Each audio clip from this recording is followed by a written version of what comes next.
In exercising their oversight and investigative powers, Civil Society Legislative Advocacy Center, Cislac, urged federal legislators to urgently investigate movement and spending of loans received by the past administration of President Muhammadu Buhari. Tracing a declining situation back to the last 5 years, the group noted that by the current year, Nigeria's debt profile would have climbed to 107.38 trillion naira from 97.9 trillion naira in 2023. He stated that the major concern is the management of rising public debts and the evident unavailability of the details of how the government had spent the huge loans over the years. Following the recent approvals by the National Assembly, this definitely continued to worry us. You recall we've been here severally to draw the attention of the legislators that this kind of all the times that executive will send directive, because what I see is like directing the National Assembly to do that,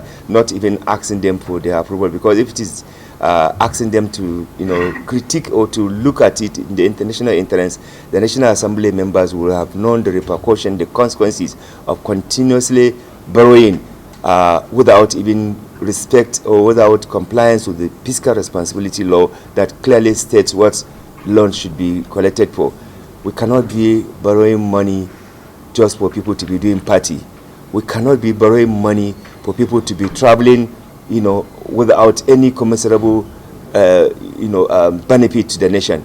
We cannot be borrowing money for people to simply be outright stealing the money. The executive director of the Civil Society Legislative Advocacy Center, Cislac, Awa Rafsajani, therefore called on a full-scale investigation into all loans taken by successive governments, especially the $3.4 billion World Bank facility, as reported by the Office of the Auditor General of the Federation in 2020. Even the Auditor General had said that many of those monies cannot be accounted for. I'll give you an example. Nigeria borrowed $3.4 billion to help Nigerians against the COVID. Today, officially, Nigerian government, speaking to Nigerian government, said that those money cannot be accounted for. These are borrowed money. And the worst part of it is that Nigeria is borrowing a lot of money from commercial banks. So this laziness, this ruthless approach to collecting pre-money, easy money, not free money, because it's not free money. You have to pay. Nigerians must pay through their sweat. And some few individuals are collecting this money without cost to putting any developmental project.